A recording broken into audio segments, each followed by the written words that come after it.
Hello guitar enthusiasts of every stripe and description. It's Steve, the OG Guitar Nut, and welcome to Guitar Nuts Anonymous. Now approximately a month, 6 weeks, who can keep track of time? I know I can't. I purchased a new Schecter C-8 Deluxe 8-string guitar because I wanted to delve into that whole world of the low-tuned and extended range, as it were. And I had already dipped my toe a bit with a very inexpensive Harley Benton, which proved an unsatisfactory instrument, if I'm being completely honest. But it whet my appetite enough to know that I was indeed interested enough to, not to be redundant with the enoughs, interested enough to purchase a better quality instrument. And a few things transpired that allowed me to pick up this Schecter at a great discount from Musician's Friend. I got a very nice, like a 20% discount from them off the top, and then I had some money on account and some rewards money from a previous purchase, and it all just worked out in a great way. And I wound up picking up this white C8 Deluxe. And I promised at the time that I would do a full review and a demo, which I never actually got around to doing because, you know, all the usual things, new job, life got in the way. All the standard issue excuses that I give every time I am tardy, which is pretty much always. So anyway, better late than never. Here is indeed the Schecter C8 Deluxe. And I'm going to tell you a bit about it. Right out of the gate, let me first say, in comparison to the Harley Benton, this is an instrument. The Harley Benton was a toy. So spoiler alert, yes, this Schecter stuff is great. If this is any indication of the quality of the entire line, and I've played a few others, of course, I've had a few on here. They're punching well above their weight, as it's often said. So let me tell you a bit about this. This is an 8-string guitar, obviously. And first off, I will give you the obligatory specs, which I will read off the screen behind. Let's see, it's the double cutaway shape, obviously solid body. It is made of basswood. I know I've heard some people pronounce it basswood, but I think only people that play music pronounce B-A-S-S, bass. So I'm guessing it's supposed to be basswood. Has a maple neck, which is ostensibly one piece, although there's a very obvious scarf joint right there where the headstock is attached. Looks like a very, very solid construction. An actual rosewood fingerboard according to the specs. None of those rosewood alternatives that we're seeing so much of lately. Apparently rosewood is getting harder and harder to source regardless of which country it comes from. It has 24 narrow super jumbo frets, which I didn't really know was a thing. I thought super jumbo meant exactly that, tall and wide, but apparently super jumbo can also be narrow, in which case you've got a very tall fret that is not all that thick, so to speak. It's kind of hard to describe. They definitely feel jumbo. They're good feeling frets. They're not stainless steel, but at this price point, I think these are selling commonly for $4.99. Musician's Friend had them for $3.99. They may still. I'll be sure to put a link down below in case anyone's interested. But having been available at $3.99 once, I'm sure they can be again. You know, I mean, there are very few genuine sales in the world, if you know what I mean. If they can do it once, they can do it again. It just depends on how adamant you are. And as a side note, never accept a no from someone that's not in a position to say yes. Which is to say, if you're on the phone with a, I hesitate to use the term lackey, get a supervisor, okay? If you're not getting the response you want, or you feel that you're not being taken care of. You know, this is any kind of customer service situation, but anyway, yeah. So talk to somebody that can do something for you. So yeah, 24 narrow jumbo frets. These are Schecter in-house design pickups. 8-pole obviously, a hardtail bridge, which is clearly modeled on the hip shot, which is so incredibly popular these days. It's darn near the same thing. It's a string through body design, so there's ferrules, which are almost perfectly straight line. The neck is attached with 4 bolts as you'd expect, but no neck plate, which facilitates this. Well, it's kind of hard to get on camera here, but it's a tapered neck attachment here, so it's plus rounded. It's actually quite easy to get up very high on the neck. As easy or easier than many 6 strings. Let's see what else. Oh, obviously I mentioned the 2 pickups. We've got a master volume, master tone. These aren't splittable. Now the pickups may well be 4 conductor. I haven't taken it apart to find out. So it may be possible to put in a push-pull pot and wire these to split. I don't know, but from the factory, they're not split. 3-way position toggle. 8 Schaller branded sealed tuners, not locking tuners. I would have liked to have seen locking tuners, but at this price point, again, you can't really expect everything. Now, I've added the ubiquitous foam piece behind this expanse of strings here. I've always seen where virtually every, not even virtually, every multi-string player has some sort of either a tie up here or foam underneath, something to stop these strings from ringing. And I guess I assumed that was just something if you were an ultra high gain player, it was an issue. I was wrong. Having plugged this thing in even to a clean amp and playing a few chords, resonating up here is definitely a real thing. So the first thing you want to do, I'm guessing with any 8-string, maybe 7-string as well, guitar, is get something behind that expanse of strings, either over the top or underneath. They make fret wraps that Velcro around. In this case, this is literally a cut-up mouse pad, which I got a bunch of mouse pads from an old job. They were going to go in the trash, and I took them home. And I can't tell you the number of times, specifically in guitar setup and repair, that those mouse pads have come in handy. So never throw away an old mouse pad unless it's just too ratty and gross to be saved. But mouse pads are incredibly useful items for various guitar repair and setups and whatnot. Anyway, enough of that. So yes, I point out that this has a rather compact headstock for an 8-string. In comparison, the Harley Benton, which I could show you, but I don't feel like grabbing it, is like 50% bigger, in the headstock for no good reason. So this actually gives a very, very good balance on a strap. I'm not going to pull one out at the moment, but take my word for it. It balances perfectly on a strap. The neck feels incredibly smooth. It is very much a matte finish. It's just the slightest bit of gloss. I mean, it'll gloss up more with time and usage because that's just what happens with matte finishes. Likewise, the body is very much a matte finish, practically an eggshell. I can't help but think that with time this will wear in and show dark marks from being played. It actually came out of the box with some black marks that didn't want to come off. Not dark black, but I don't know what they were, that they don't polish off. And again, I bought it to play. It's not a showpiece. At the price point, I can accept some finish imperfections, but if you're a perfectionist and care about such things, you might, be a little annoyed by that. What else can I tell you? Dot inlay markers. The pickups are direct mounted with no rings. I know I'm jumping around, but I don't work off of a script. I don't tend to work off of an outline. I tend to just talk off the top of my head. The Schecter strap buttons are quite broad. I mean, sure, if you're going to be on stage with this, you'll probably want to switch to a strap lock system, but these are substantially more secure looking than your average out-of-the-box strap buttons.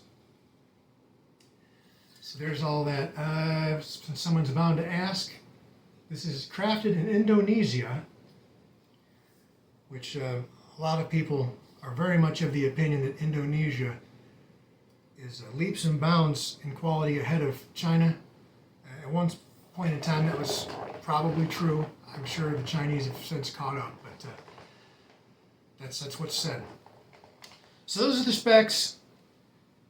There's not a whole lot more that I can tell you. It's a pretty simple instrument. What I'm going to do next is I'm going to plug it in and give you some playing examples. A little dusty. And so yeah, I'll be right back with some playing examples. And I'm back in the room. So as promised, give you a couple of playing samples here of the Schecter C-8 Deluxe.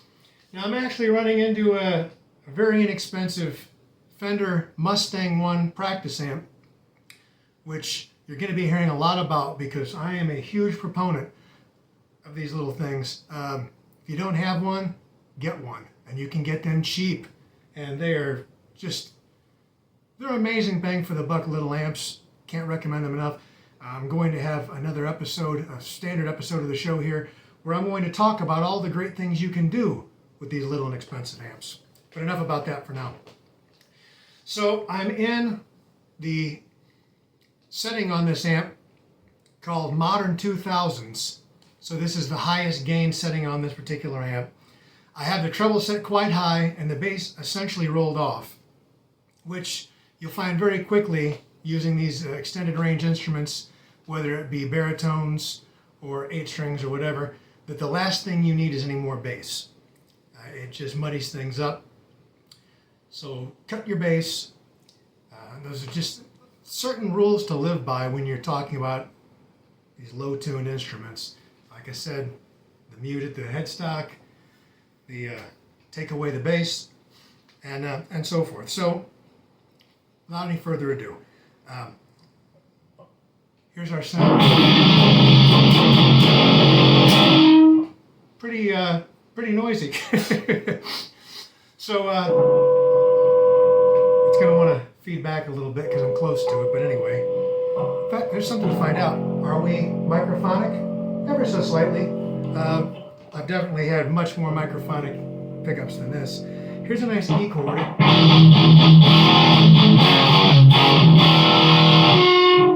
See this? You immediately have to learn how to mute things you're not used to muting because you don't have those strings. Now down to B. Now you'll quickly find, if you're playing these low-tuned of instruments, chords don't work once you get down to the lowest string. You're pretty much set with playing single notes.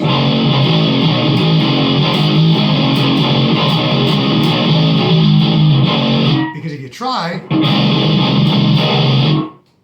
the intervals just don't work. And it's much worse if you try to play something other than fifths. Try to play thirds. No.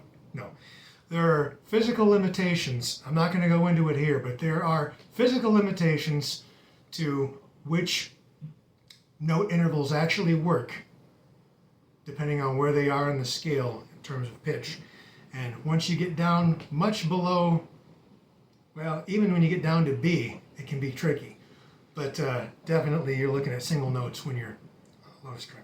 So a couple of little riffs and things that I've got for this.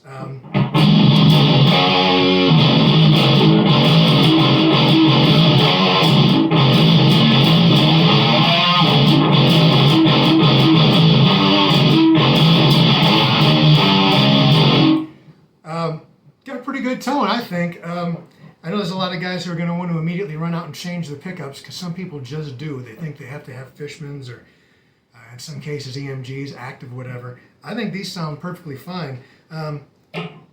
There's the neck position, which very few people use on these lower tuned things for anything other than leads because, well, you're already muddy, but...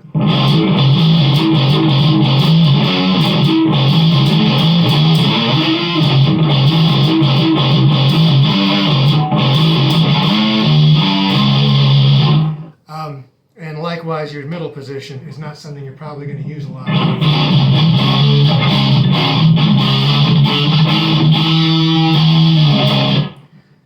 But so I'm mostly going to concentrate on the bridge position. Of course, if you are in the neck position, you can do your lead stuff.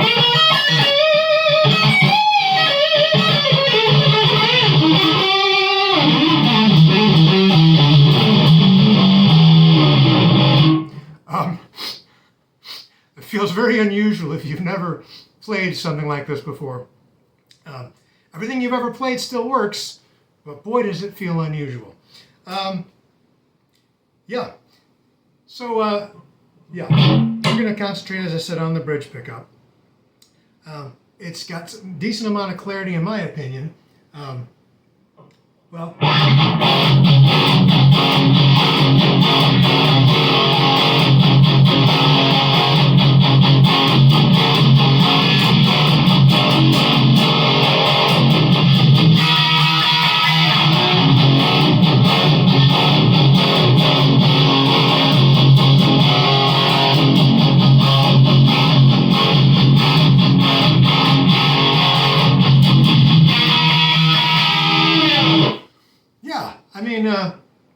I wouldn't change these pickups. I see no reason to. Now, granted, also, this isn't going to be one of my primary instruments. I'll probably never take this thing on a stage. It's just for my own personal enjoyment and edification. Yeah, sounds good. Now, we haven't talked about playability. The action on this thing is superlative.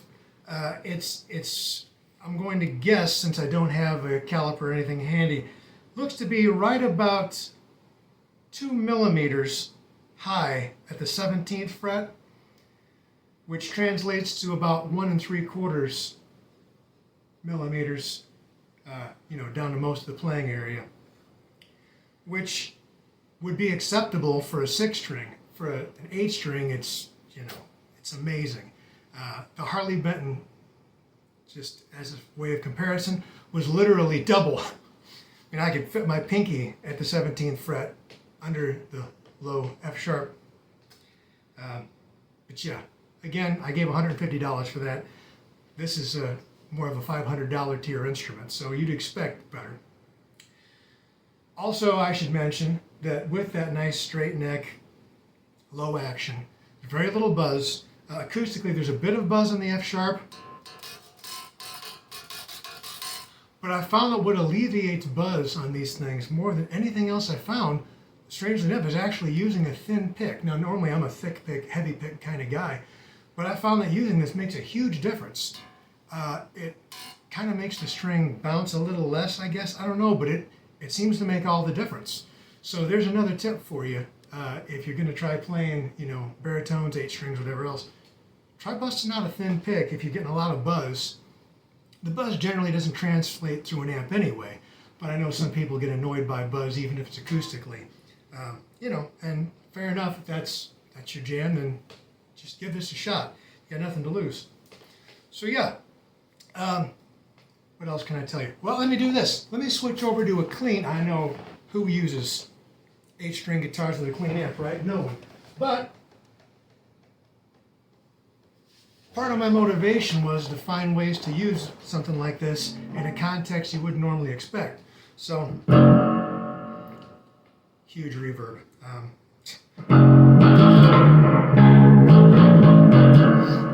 That's a little heavy on the verb. Truth be told, I hate reverb. Come and see my band Raygun. I seldom play dry, some sort of modulation. But I don't touch reverb unless we're doing something like Bela Lugosi's Dead, when reverb is the entire effect. There we go. That's more like it.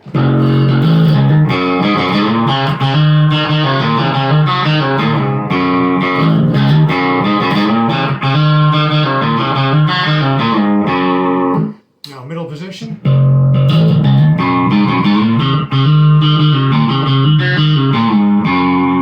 And neck position.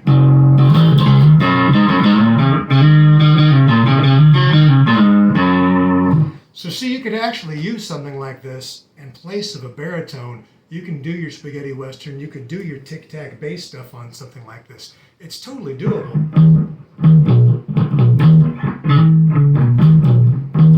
Whatever.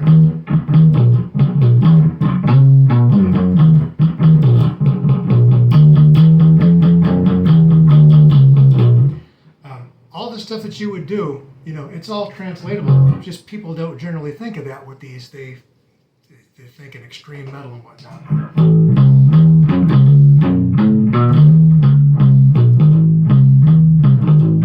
So yeah, it's whatever you make of it, right? So a final analysis here. Would I pay $500 for one of these? I wouldn't personally, just for the simple fact that I wouldn't pay $500 probably for any 8-string because my uses for it are rather limited. Now, if I was going to, would it be this one? As quickly as anything else. This plays great, sounds good, seems to be very solid construction. But again, I'm looking at a budget for the simple reason that I don't have a lot of money in the first place, but also because my limited needs. But at the, I want to say $350 price point that I wound up paying for this thing, steal. Couldn't be happier. So I guess if you're looking at something like the Harley Bentons or whatever, I know it's not what you want to hear, but continue saving your nickels. Buy something a little nicer, because it's actually cheaper to buy it right once than to go wrong and have to re-buy something. I don't regret buying the Harley Benton because it gave me something to talk about, and it showed me that I do enjoy playing these things. But yeah, steer clear. I mean, the higher end Harley Bentons might be just fine. You know, there's a $400 Harley Benton 8-string available that might be wonderful. I don't know. And it comes in a beautiful green color. I've looked at them. But I've got a bit of a negative feeling now because of this experience before. I shouldn't complain too much, like I said, at the $150 price point, but whatever. Back to this. The Schecter C-8 Deluxe. Is it a great instrument? Yeah, absolutely. Do I recommend it? If you want something like this, yeah, absolutely. So, I've talked about this enough. I'm going to let you be. And until next time, be good to yourself and others. Rock on. Play on. Stay cool, stay frosty. And by all means, play your damn guitar, regardless of how many strings it has. See you soon. Out.